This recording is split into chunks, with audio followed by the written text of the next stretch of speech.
Et l'une d'entre vous m'a fait un peu de bien en déjeunant parce qu'elle me disait: j'ai lu ce que vous avez écrit, c'est intéressant, etc.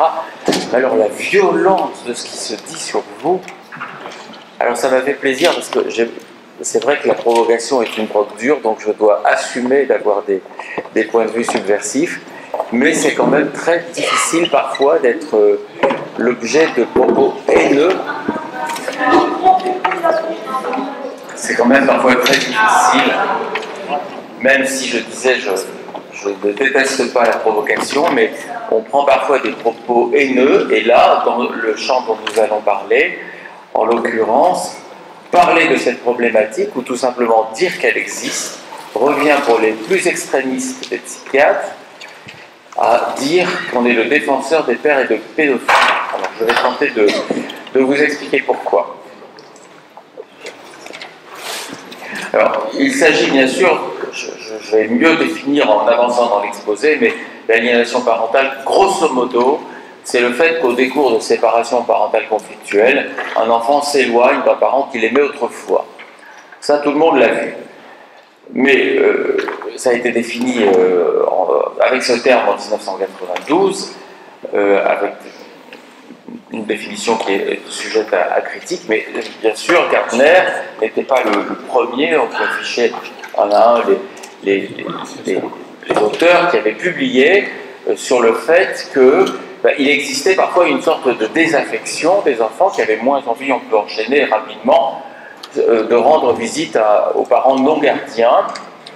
Et puis on a quand même des auteurs, vous voyez, néerlandais et allemands, qui montraient qu'environ un an après la séparation, 50% des parents non gardiens 50% des enfants, ne voyaient plus ou très peu le parent non gardien. Et pourtant, contradiction apparente, des études montrent très clairement que la majorité des enfants qui divorcent, tous âges confondus, quand on leur demande ce que serait leur vœu le plus cher, ce serait la réunification du couple parental. On peut enchaîner. Alors les controverses sont extrêmement nombreuses. Déjà, je voudrais vous demander sur l'existence même. Je vais vous raconter pour commencer une petite anecdote personnelle qui est en cours. Est-ce que la plupart d'entre vous font des expertises en affaires familiales? Oui. Combien d'entre vous ont eu affaire, pour entendre un parent ou les deux, à ce qu'on appelle des experts de partie, c'est-à-dire des gens, comme on voit en dommages corporels, qui viennent aux côtés de madame ou monsieur? Est-ce que vous pouvez lever les mains? Un. Ok. Deux. Pour entendre l'un des parents seulement, ou bien les deux parents et des enfants? Un parent séparément. Donc, moi, ça m'arrive récemment, dans une affaire où il y avait eu une aliénation parentale déjà suspectée dans une expertise psychologique, et puis la conclusion n'avait pas plu. On avait demandé une deuxième expertise, j'avais été désigné, il y avait une contestation sur mon nom, le juge avait tenu bon, madame ne pouvait pas venir, le juge avait fait un courrier très musclé, finalement elle vient, mais l'avocat, la veille, me dit elle sera assistée d'un expert que je connais bien et qui n'est pas mon meilleur ami. Donc je choisis bien sûr de le prendre de façon débonnaire. On ne va pas faire semblant, on se tutoie, je dis c'est bien parce que tu vas pouvoir m'expliquer un petit peu le truc, parce que je passais le week-end sur ce dossier, c'est terrible. Ah non, je n'ai rien à pouvoir t'expliquer, moi j'ai été missionné hier, je ne savais même pas que j'allais venir, c'est une association de protection de l'enfance qui m'a dit de venir. Je dis mais alors donc on est d'accord, c'est militant ta présence ici, c'est pas technique, c'est militant. Et il me dit oui. Parce que pour ceux qui disent que ça n'existe pas, ils sont là pour veiller à ce que ces mots n'apparaissent pas. Mais quel que soit le dossier. Alors que la symétrie en fausse fenêtre, c'est de dire que ceux qui considèrent que cette pathologie existe vont la surdiagnostiquer. Ça, c'est sur l'existence. La nature pathologique ou pas, c'est très important aussi de comprendre, c'est que je prends toujours la protection de l'enfance jusqu'au boutiste comme quelque chose de religieux. C'est-à-dire que l'enfant est sacré, certes, mais sa parole est sacrée aussi. Et l'interpréter ou la décrypter, c'est la profaner. Et l'a profané une deuxième fois d'ailleurs, dans le domaine des abus sexuels. Donc sur sa nature pathologique, est-ce que vraiment si un enfant dit qu'il a une détestation d'un parent, est-ce que vous pensez que ça peut être totalement infondé? Les jusque-bouddhistes disent que non. Si l'enfant déteste un parent, c'est bien parce qu'il y a quelque chose qu'on ne voit pas forcément. Il faut donc respecter cette parole et ne pas la déformer. Sur son nom, on va y venir, sur sa définition, alors ça c'est déjà beaucoup plus intéressant. C'est une discussion un petit peu plus scientifique. Est-ce que cette définition est opérante ou pas? Est-ce qu'il y a une grande divergence intercotateur? Est-ce que c'est sensible? Est-ce que c'est spécifique? Ça, ce sont des questions, bien sûr, dont on doit discuter. La prévalence, fondée ou infondée, je me répète un petit peu avec la nature pathologique, et les solutions. Parce qu'on peut toujours dire que c'est pathologique, ça ne revient pas encore à dire qu'il faut aller chercher un enfant entre deux gendarmes pour voir un parent qu'il déteste. On peut enchaîner. Alors, celui qui est le plus controversé, c'est Gardner. Pour les gens qui raisonnent, c'est parce qu'on ne mélange pas, bien sûr, dans une définition des symptômes et une cause. Et vous voyez, la cause, c'est le lavage de cerveau. Et puis, évidemment, le parent rejeté, le parent dit aliénant, étant dans l'immense majorité des cas le parent gardien, le parent rejeté se trouvait plus souvent être le père. Ce qui fait qu'il y a eu beaucoup de polémiques sexistes.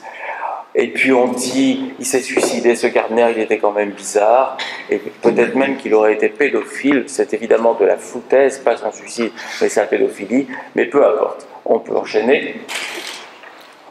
Bon, l'idée en tout cas, c'est que même si on enlève la notion de lavage de cerveau, il est absolument évident, et quiconque s'occupe de divorce, que ce soit dans un cabinet d'affaires familiales, dans un cabinet d'avocats ou en expertise, sait qu'on a parfois ces phénomènes incroyables d'enfants qui font allégeance totale à la pensée d'un parent.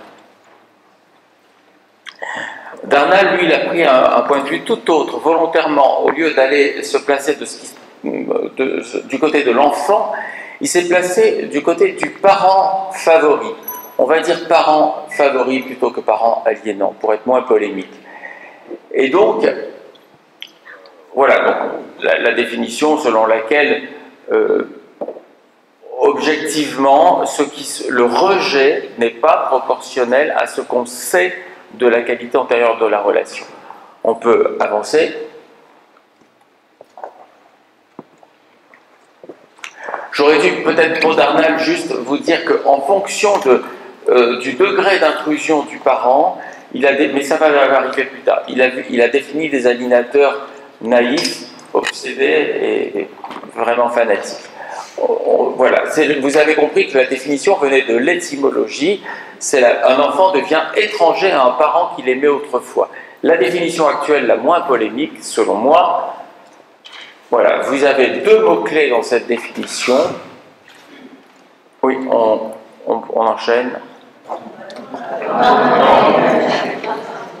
Non, là, on avance. On revient en arrière, là, il semble, non? Ah oui, c'est ça, pardon. C'est ça.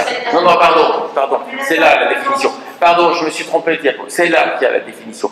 Et vous avez deux notions clés, deux mots-clés, pardon. C'est le terme d'alliance, vous voyez. Et là, on n'a plus la notion de lavage de cerveau parce qu'un enfant peut spontanément s'allier avec un parent. Soit celui qu'il perçoit comme le plus adéquat, le plus sécurisant et le plus fort, soit au contraire, celui qu'il perçoit comme victime de la séparation. Et puis, vous avez le sans raison légitime. Et c'est là que les détracteurs vont dire « Attends, sans raison légitime, pas si vite. » On avance. Voilà, alliance, pas de raison légitime. C'est évidemment le plus dur à apprécier, et c'est là que les avis peuvent diverger. On peut avancer.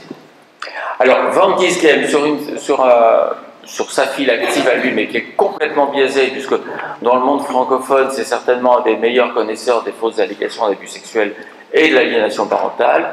Vous verrez pourquoi je fais un dénominateur commun entre ces deux entités. Lui arrivent les cas les plus tordus. Lui, il estime que environ 20% des divorces. Quand je dis divorce, séparation parentale, arrive devant l'expert psychiatre, mais quand ça arrive devant l'expert psychiatre, c'est pas parce qu'il y a des pathologies psychiatriques, comme on pourrait le penser, ni des troubles de la personnalité, c'est parce que les liens sont en cause et que des parents se déchirent au sujet de la garde. Et il estime donc que 80% des expertises qui arrivent jusqu'à lui comprennent un degré léger, moyen ou sévère d'aliénation parentale. Sévère, c'est quand les visites sont totalement impossibles. Un enfant peut tout casser, peut se mettre en danger, peut vandaliser, peut se scarifier. Il met en échec, là j'en ai vu 2 récemment, qui ont fait peur au juge et le placement a été levé. Alors que c'était la dernière extrémité, mais le placement a été levé et tout le monde a dit. Ça c'est sévère. Voilà, on peut avancer. Et oui, et une interaction avec les allégations d'abus sexuels, mais qui sont vachement moins tendance qu'il y a 10 ou 20 ans. Voilà les critères proposés par Gardner. Selon le nombre de critères que vous allez avoir réunis, vous définirez la sévérité du rejet. Alors, la campagne de dénigrement et de diffamation, c'est facile, on branche un magnétophone, on écoute l'enfant et il raconte comment il voit le parent qu'il rejette. Les explications sont absolument extraordinaires, je vous en donnais des échantillons. L'absence d'ambivalence, il n'y a aucune ambivalence spontanée, il y a un parent qui est doté de toutes les qualités, un parent affublé de tous les défauts. L'enfant fait des dénégations spontanées extraordinaires, de dire ne pensez pas qu'on me dise ça, c'est moi qui le pense. La culpabilité, l'absence de culpabilité qui est effrayante, parce que quand je dis aux enfants, mais tu sais que je vais écrire et que donc nécessairement ton père, ta mère vont lire ces choses-là, mais une indifférence glaçante, et puis des souvenirs construits, et enfin le rejet, j'aurais dû même écrire non seulement à toute la famille, c'est-à-dire les grands-parents qu'il aimait, les cousins germains qu'il aimait, mais jusqu'aux chiens. Ok. Bon, on avance. Voilà quelques exemples de rationalisation intéressantes. La toute dernière, je l'ai vécue récemment, c'est celle où il y avait mon camarade, et c'est extraordinaire parce qu'on voit un enfant, le père était champion de motocross, etc. Donc on voit un gamin de 5 ans faire du BMX tout fier. On le voit faire, avec son père bien sûr, on le voit faire des câlins à son père. Et je lui demande, mais ça quand même, quand tu étais là, comme ça avait l'air d'aller encore. Mais il me forçait, il me filmait, il me forçait. Mais quand on vous voit rigoler, non, mais il nous forçait. C'est vrai. Ok. On avance. Alors, je vous montre une illustration de ce critère. Oh, voilà. Bon, je ne sais pas si c'est lisible. Je vous laisse le temps de le lire plutôt que de vous le lire. Bon, pour dire la vérité, je n'avais pas envie de venir en Amérique. Ça, c'était des enfants maltraités parce que leur père était pété de thunes et ils passaient leur temps à leur faire des beaux voyages. J'en avais marre d'aller aux États-Unis. Et même pour moi, c'est un refuge à cause de votre mésentente entre maman et toi. Après tout ce que je t'ai dit, ne va pas croire que maman me dit ça. J'ai dit tout ce que je gardais et pensais depuis longtemps pour moi. Suivante, la même lettre. SVP ne croit pas que maman m'a dit ce que j'allais écrire. On avance encore une fois. Encore une fois. Voilà, toujours la même lettre. Ne te fâche pas contre maman. Ce n'est pas elle. Elle n'a rien à voir avec ça. De ta petite fille Candice. Donc, alors évidemment, il y a 2 interprétations. Soit on se dit c'est une bouteille à la mer, si on veut vraiment comprendre que je suis obligé d'écrire ça, je multiplie les dénégations spontanées, soit bien sûr ça peut être la réaction psychologique d'un enfant à qui on dirait mais ce sont les paroles de ta mère, donc voilà, et elle s'en défendrait, bien sûr, mais au moins qu'on se donne la peine d'envisager les 2 hypothèses. En tout cas, à ce degré-là, à ce niveau-là, ça me paraît extrêmement touchant et problématique. On peut enchaîner. Alors, la notion d'alliance. Là, je voudrais que vous preniez la peine de lire quelques-uns de ces SMS à la première personne du pluriel, toujours. On n'a plus d'argent pour manger. On veut l'argent de la café que tu nous dois. Si j'ai pas les 50 € demain, papa va à la gendarmerie. Là, c'est une mère qui est rejetée. Maman, t'as intérêt à nous donner les 50 € aujourd'hui, réponds-nous. Moi, je veux bien qu'on me dise que ça n'existe pas, mais si c'est pas une alliance, je ne sais pas ce que c'est. Il y a une perte d'identité. C'est une entité enfant et père. On enchaîne. Alors, oui, Darnall, voilà, c'est là que je cherchais tout à l'heure. Il se centre sur les comportements du parent aliénant qu'il détaille. Par exemple, pas de carnet scolaire, pas de bulletin de santé à l'autre parent. L'enfant arrive même sans son doudou au domicile de l'autre parent. On le met, quand il est en âge ou même avant, dans le dossier du divorce, en disant que voilà, si on n'a plus les moyens, c'est parce que, etc. Et puis, les préférences à un tout petit, quand on dit tu avais un spectacle de marionnettes, mais tu dois aller chez papa ce week-end. Bon, voilà, on peut enchaîner.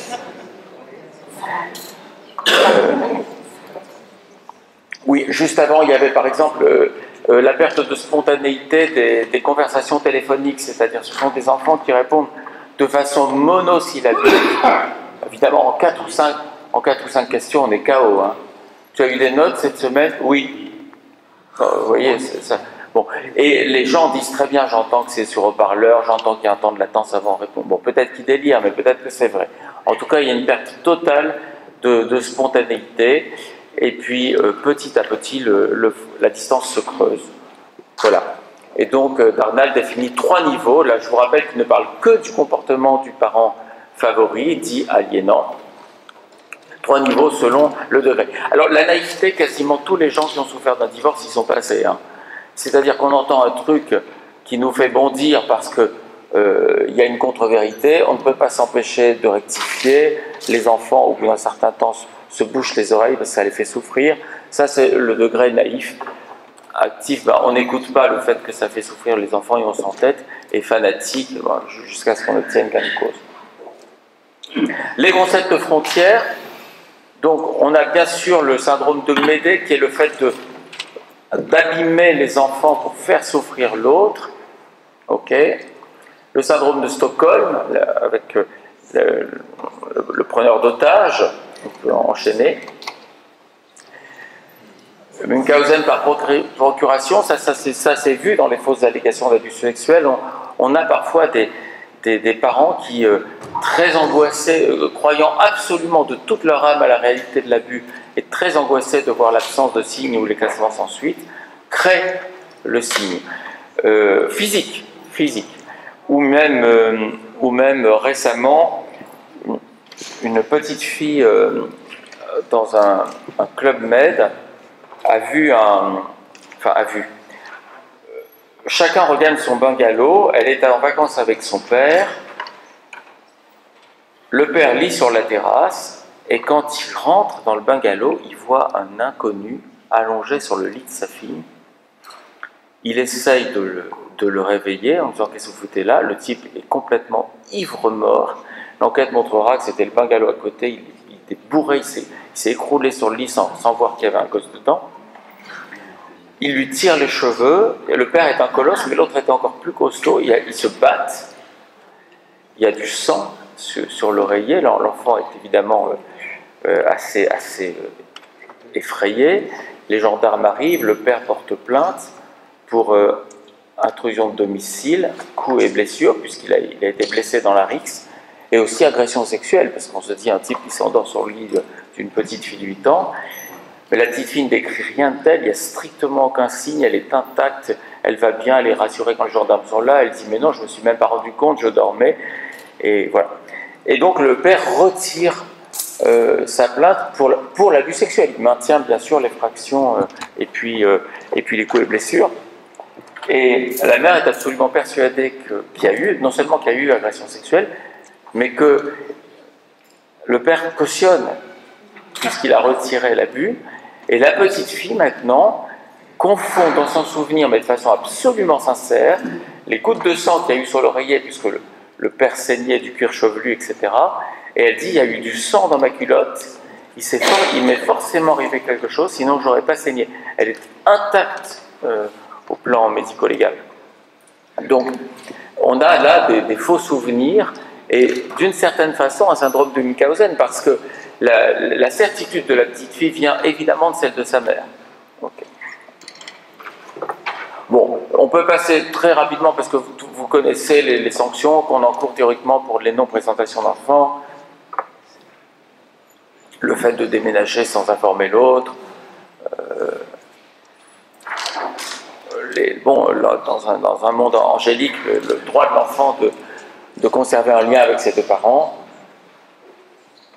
Voilà. Alors, pour ceux qui disent que ça n'existe pas, il y a une mauvaise nouvelle, ce sont des jurisprudences de plus en plus nombreuses, là jusqu'à la Cour de cassation, qui a validé une décision d'une cour d'appel de transfert de résidence habituelle d'un enfant en raison d'une aliénation parentale. On peut enchaîner.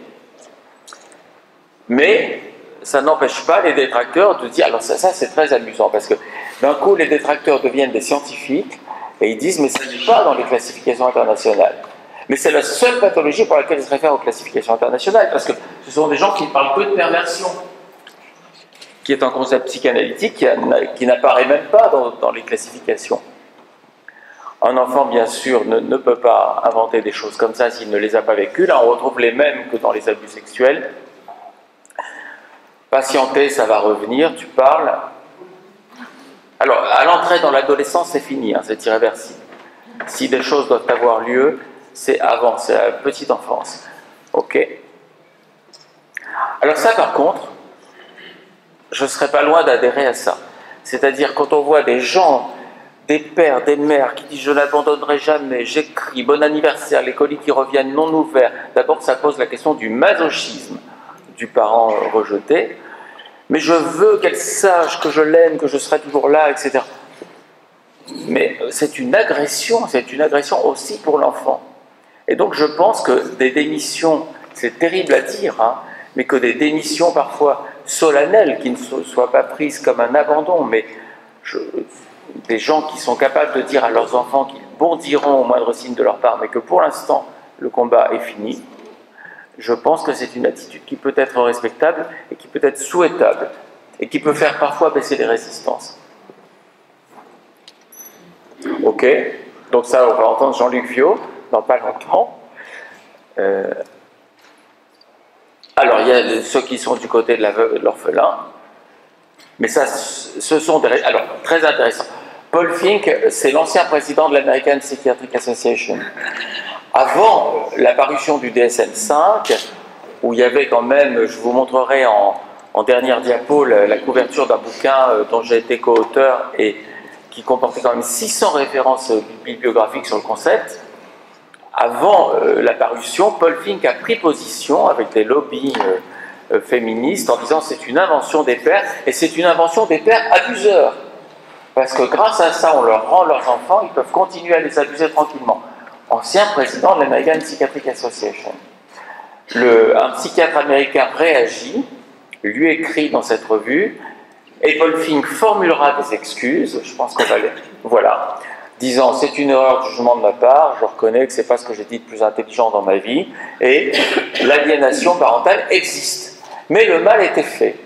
C'est-à-dire que, entre-temps, le DSM-5 était paru, et effectivement ne mentionne pas l'aliénation parentale. Mais il mentionne des concepts frontières. On peut avancer. Voilà, des entités qui n'existaient pas avant. Parent-child relation problem, l'enfant affecté par une séparation parentale conflictuelle, l'abus psychologique de l'enfant. Alors là, tu as été emporté par ton élan. Voilà. Et bon, un peu moins les deux derniers, mais ça se relie quand même. Et puis le trouble factice, hein, la petite fille persuadée d'avoir saigné dans sa culotte, c'est quand même pas rien. On peut enchaîner. Oui, je détaille, mais là je pense qu'on n'a plus le temps, si je veux passer la parole. Je détaillais ces quelques entités nouvelles, c'est quand même apparu dans la dernière édition du DSM. Le terme aliénation parentale n'apparaît pas, mais le concept apparaît. Vous voyez bien que vous avez absolument le concept sans le terme. Comme si c'était le terme qui était problématique. On peut enchaîner. On peut enchaîner. Et alors là, donc l'ICD-11 qui est encore plus récente, ça c'est intéressant parce que Bon, certes, l'aliénation parentale n'apparaît pas comme une pathologie, mais elle apparaît dans l'index, ce qui est déjà pas si mal pour ceux qui cherchent à faire reconnaître cette entité, et elle renvoie à la notion de trouble entre l'enfant et le parent gardien. Voilà, la définition de William Barnett. Non, c'est pas la définition, pardon. William Barnett considère quand même que c'est un lot de consolation, c'est un pédopsychiatre américain. C'est le fait que les termes figurent, on peut encore enchaîner, et que ça permet quand même de parler de diagnostic systémique dont avant on niait l'existence. Il dit avoir toujours su que ça ne serait pas un diagnostic distinct. Je le connais bien, je pense que c'est pas vrai, il espérait mieux, mais il considère en tout cas que c'est un pas et une avancée. On ne peut plus vraiment dire que ça n'existe pas quand le terme figure dans les nosographies, pour ceux bien sûr qui s'intéressent aux nosographies. Et puis voilà la couverture, je pense, là, en dernière diapo. Voilà, bon, reconnaissance, et voilà le bouquin, on peut enchaîner, je pense, le bouquin que Barnett pour lequel il a donné l'impulsion avant l'apparition du DSM-5, et avec un groupe de travail qui est constitué, où les gens se passent les publications nouvelles, etc. Voilà.